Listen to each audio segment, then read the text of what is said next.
ओम शांति। आज है 16 फरवरी 2022 के ईश्वरीय महावाक्य। पहले एक नज़र मुरली के मुख्य पॉइंट्स पर।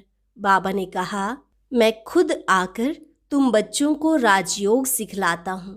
फिर यह नई नई बातें जो तुम सुन रहे हो, यह प्रायः लोप हो जाएंगी। न कोई सुनने वाला रहेगा, न सुनाने वाला, सब चले जाएंगे। बाप ने जो यज्ञ रचा है, इसमें पुरानी दुनिया की सारी सामग्री स्वाहा हो जाएगी।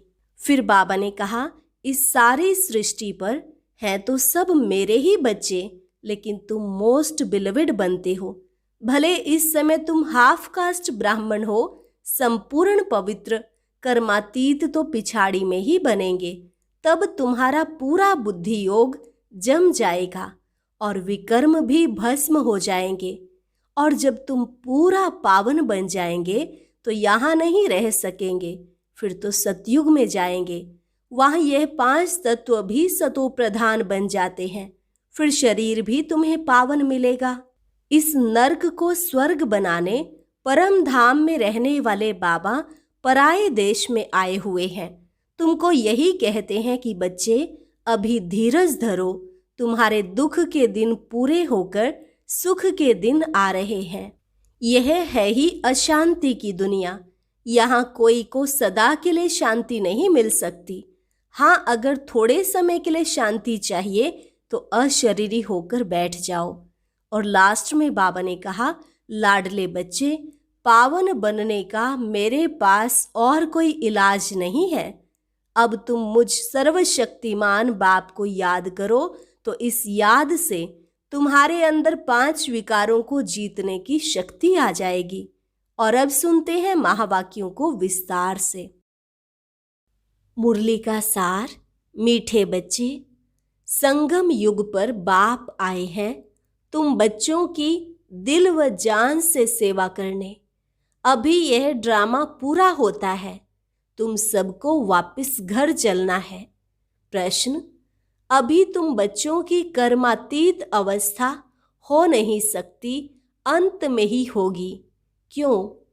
उत्तर, क्योंकि तुम आत्मा जब कर्मातीत बनो तो तुम्हें पावन तत्वों का बना हुआ शरीर चाहिए। अभी तो यह 5 तत्व पतित हैं। जब तत्व पावन बने तब कर्मातीत अवस्था हो। तुम बच्चे जब पूरे पावन बन जाएंगे तो यहाँ रह भी नहीं सकेंगे। पावन बने तो पावन दुनिया में पावन शरीर चाहिए। इसलिए तुम अभी हाफ कास्ट हो।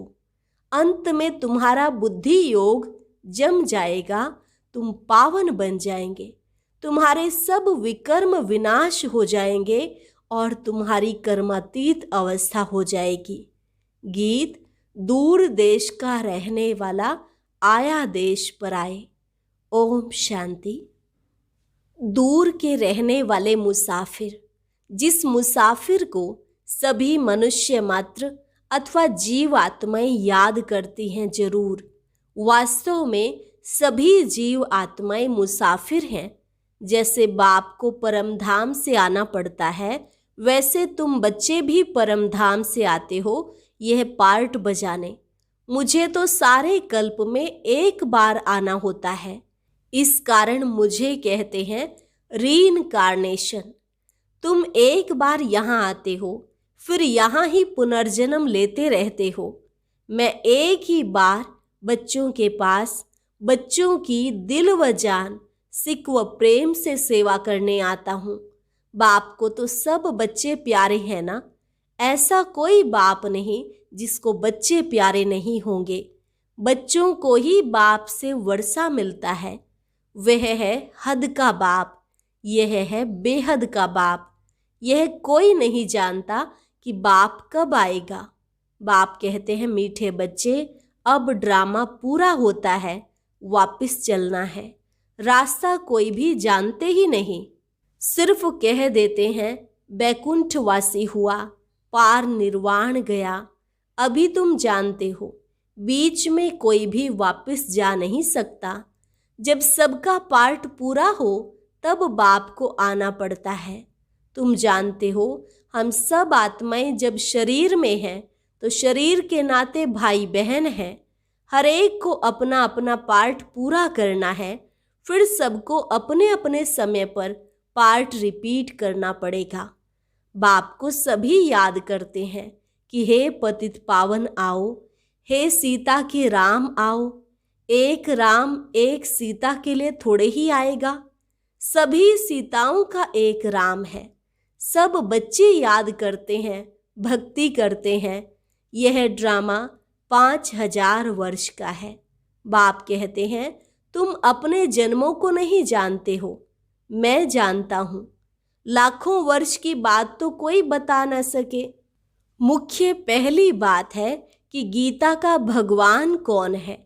ड्रामानुसार भूलें तब तो बाप आए। सिर्फ गीता पढ़ने से कुछ नहीं होता, बाप खुद ही आकर बच्चों को राजयोग सिखाते हैं। बाप कहते हैं यह नई नई बातें जो मैं तुमको सुनाता हूँ वे सब प्रायः लोप हो जाएंगी। यह परंपरा नहीं चलती, और जो आते हैं उन्हों का ज्ञान तो अंत तक चलता है। एक दो को सुनाते आते हैं। यहाँ न सुनने वाले न सुनाने वाले रहेंगे, सब चले जाएंगे। वहाँ तो यह भी नहीं जानते कि हम 16 कला संपूर्ण हैं। वह तो है ही प्रारब्ध। 16 कला से फिर 14 कला बनेंगे। यह पता रहे तो राजाई की खुशी ही चली जाए। बाप समझाते हैं ऊंचे से ऊंचा धर्म शास्त्र पहले होना चाहिए। देवी देवता धर्म स्थापन करने वाले को भूल गए हैं। जितनी गीता की महिमा है उनसे जास्ती ज्ञान सुनाने वाले की महिमा है। और कोई धर्म स्थापन करने वाले को भगवान नहीं कहेंगे। भगवान तो एक ही निराकार है, बाकी सब है साकार। गाया भी हुआ है श्रीमद् भगवत गीता। वह सबका सद्गति दाता है। इस समय सब तमो प्रधान कब्र दाखिल हैं, फिर बाबा आकर सबको जगाते हैं। यह पुरानी दुनिया तो खत्म हो जाने वाली है। सरसों मुआफिक सब पीस जाते हैं। सतयुग में बहुत छोटा दैवी झाड़ होगा। भगवान को सब याद करते हैं कि हे भगवान, हे सच्चिखंड स्थापन करने वाला, परंतु वह कब आएगा। शास्त्रों में तो लाखों वर्ष लिख देते हैं। इसको ही अंधियारा कहा जाता है। अभी तुम जानते हो हमारा बाबा ज्ञान का सागर है। दूसरा कोई ज्ञान सागर हो नहीं सकता। ज्ञान सागर बाप दूर देश से हम बच्चों के पास आते हैं। हम सब अंधियारे में पड़े थे, जानते नहीं थे कि ड्रामा में हम सब एक्टर्स हैं। ऊंचे ते ऊंचे कौन है यह मालूम होना चाहिए। सिर्फ सर्वव्यापी है यह ज्ञान हो गया क्या? अगर सर्वव्यापी है फिर तो भक्ति भी नहीं कर सकते। इसको कहा जाता है अज्ञान। अभी तुम जानते हो सबका सद्गति दाता बाप है। उनका नाम ही है परम पिता परमात्मा शिव। वह पिताओं का भी पिता है। जन्म बाय जन्म लौकिक पिताएं मिलते आए। ऊंचे ते ऊंचा बाप है, फिर नंबरवार आते हैं। पहले पहले देवी देवता सिजरे के उतरेंगे। अब वह रचना बाप रच रहे हैं। ब्रह्मा द्वारा ब्राह्मण कैसे रचें? प्रजापिता ब्रह्मा द्वारा अडोप्ट करते हैं। बच्चे कहते हैं बाबा हम आपके ही थे, अब आपके ही हैं। पहले पहले हम सतयुग में आए थे। इस समय तुम हाफ कास्ट हो, शूद्र से ब्राह्मण बन रहे हो। पूरा पवित्र कर्मातीत पिछाड़ी में बनेंगे। पिछाड़ी में बुद्धि योग पूरा जम जाएगा और विकर्म सब भस्म हो जाएंगे। फिर भी यहाँ तुमको पावन नहीं कहेंगे क्योंकि शरीर पतित है। अभी पतित से पावन बन रहे हो, फिर सतयुग में शरीर भी पावन मिलेगा। पूरा पावन बन जाएंगे, फिर यहाँ रह नहीं सकेंगे। जब आत्मा पवित्र हो जाएगी फिर तो 5 तत्व भी पवित्र हो जाएंगे।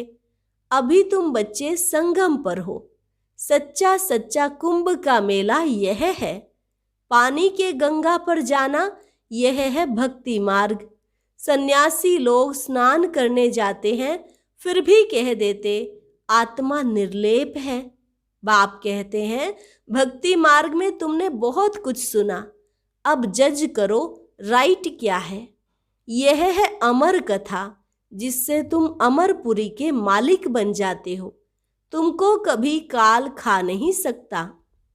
वहां कभी ऐसे नहीं कहेंगे कि फलाना मर गया। यहाँ कितना डर रहता है मौत का। वहां तो सिर्फ चोला बदलते हैं। भारत की महिमा बहुत भारी है। जितनी बाप की महिमा उतनी भारत की महिमा। भारत में लक्ष्मी नारायण के अब तक भी मंदिर बनते रहते हैं, परंतु बाप को नहीं जानते तो वह कब आए थे। बरोबर सतयुग में देवी देवताएं थे। जब सतयुग को लाखों वर्ष देते हैं तो उनकी संख्या अनगिनत होनी चाहिए। कोई भी बुद्धि से काम नहीं लेते। कहते हैं गऊ के मुख से गंगा निकली है सारी ज्ञान की बात। फिर सूक्ष्म वतन में बैल आदि कहाँ से आया। यह शास्त्र आधा कल्प से लेकर चलते ही आए हैं। ये सब बातें मोस्ट बिलवेड बाप चिल्ड्रन को समझाते हैं तो सब मेरे बच्चे, परंतु तुम मोस्ट बिलवेड बनते हो। लक्ष्मी नारायण का पता नहीं कि कब राज्य करके गए। राधे कृष्ण का बर्थडे मनाते हैं, लक्ष्मी नारायण का कुछ पता नहीं। राम को त्रेता में दिखाते हैं, कृष्ण को द्वापर में। राधे कृष्ण है सतयुग के। ये सब तुम ही जानते हो। सब धर्म कैसे रिपीट होंगे, फलाना धर्म स्थापक कब आएगा, वह समझते हैं धर्म स्थापन कर वापिस चले जाते हैं। अरे तब फिर पालना कौन करेंगे। हर एक मनुष्य रचना रचते हैं, फिर पालना भी करते हैं, विनाश नहीं करते। हद की रचना करने वाला बाप अल्पकाल क्षण भंगुर सुख दे सकते हैं। कोई को बच्चा नहीं होगा तो कहेंगे हमारे कुल की वृद्धि कैसे होगी। बाप कहते हैं इस समय सब पतित भ्रष्टाचारी हैं। एक गीत है, कहते हैं भारत का क्या हाल हो गया है। फिर दूसरे गीत में है कि हमारा भारत सबसे ऊंचा है। क्या अभी ऊंचा है? नहीं, अब तो बिल्कुल ही पतित है। बाप कहते हैं बच्चे धीरज धरो, यह भी खेल है। अभी दुख के दिन पूरे होकर सुख के दिन आ रहे हैं। इस नर्क को स्वर्ग बनाने परम धाम के रहने वाले बाप देश पराए आए हैं। बाप कहते हैं मेरा यह जन्म स्थान है। नहीं तो कोई बताए निराकार बाबा कहाँ आया, किस शरीर में आया, कब आया, क्या करने आया, कोई भी बता नहीं सकेंगे। तुम बच्चे जानते हो परमपिता परमात्मा कैसे आकर पतितों को पावन बनाते हैं।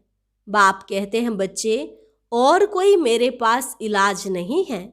लाडले बच्चे तुम मुझे ही पतित पावन कहते हो, सर्वशक्तिमान कहते हो। अब तुमको शक्ति चाहिए 5 विकारों पर जीत पाने के लिए। हिंसक लड़ाई की यहाँ बात नहीं, यह है गुप्त। सिर्फ मुझे याद करो। इसको कहा जाता है अजपा जाप। अभी सबकी वानप्रस्थ अवस्था है, सबको वापस जाना है। वह है शांति धाम। वहाँ से फिर ऑटोमेटिकली तुम सुख धाम में आ जाएंगे। शांति तो तुम्हारा स्वधर्म है। यूं तो इस रावण राज्य में शांति मिल नहीं सकती। बाकी थोड़े समय के लिए शांति चाहते हो तो अशरीरी होकर बैठ जाओ। शांति तो सबको चाहिए। अगर 101 करोड़ भी शांति में बैठ जाएं तो भी शांति हो सके। यह है ही अशांति की दुनिया। शांति के लिए कोई राय नहीं निकल सकती है। यह तो गॉड फादर की ही जवाबदारी है। तुम जानते हो देवी देवताओं का राज्य था जिसको वैकुंठ कहा जाता है। अब कलयुग का अंत दुख धाम है, वह है शांति धाम, स्वीट होम। स्वीट फादर भी वहाँ रहते हैं। वह है सुख धाम, यह है दुख धाम। बीच में और धर्म निकलते हैं, वृद्धि होती रहती है। उन्होंने तो कल्प की आयु लाखों वर्ष कह दी है। इसको कहा जाता है घोर अंधियारा। सतयुग है घोर सोजरा।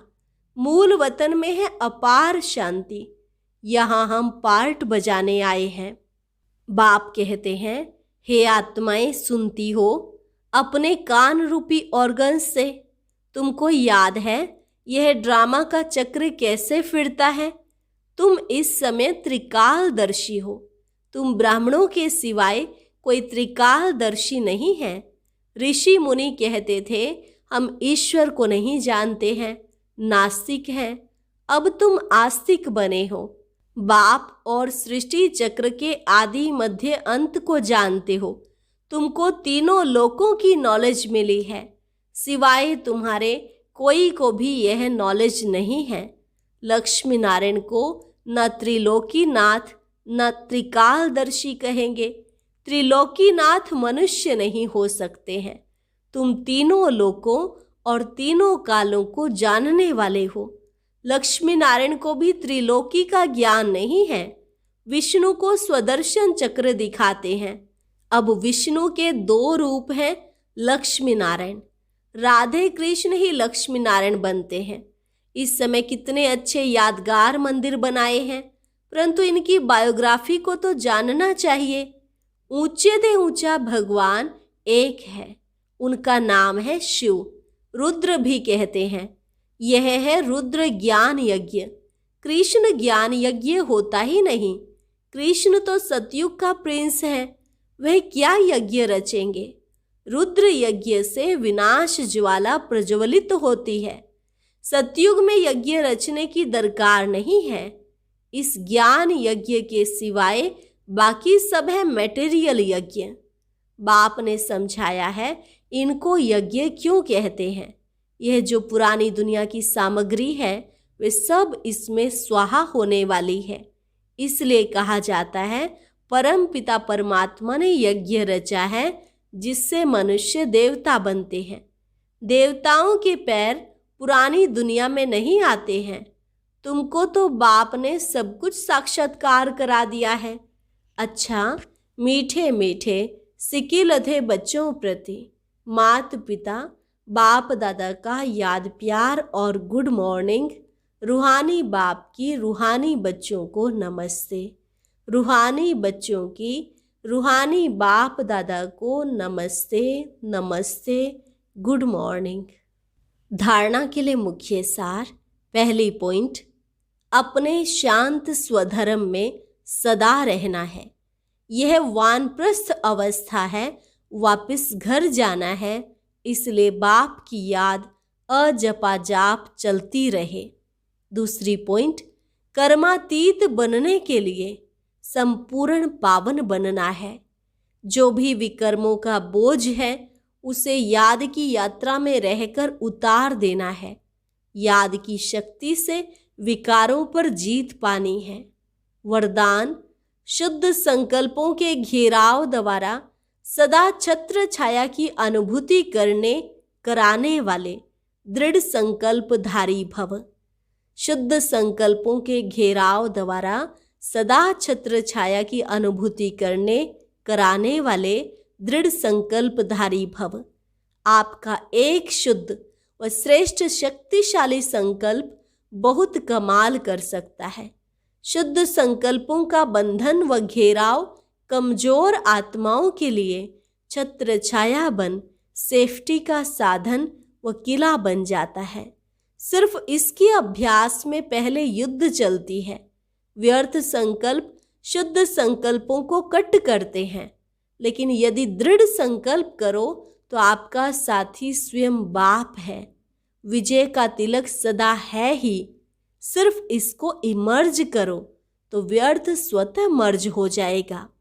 स्लोगन, फरिश्ते स्वरूप का साक्षात्कार कराने के लिए शरीर से डिटैच रहने का अभ्यास करो। फरिश्ते स्वरूप का साक्षात्कार कराने के लिए शरीर से डिटैच रहने का अभ्यास करो।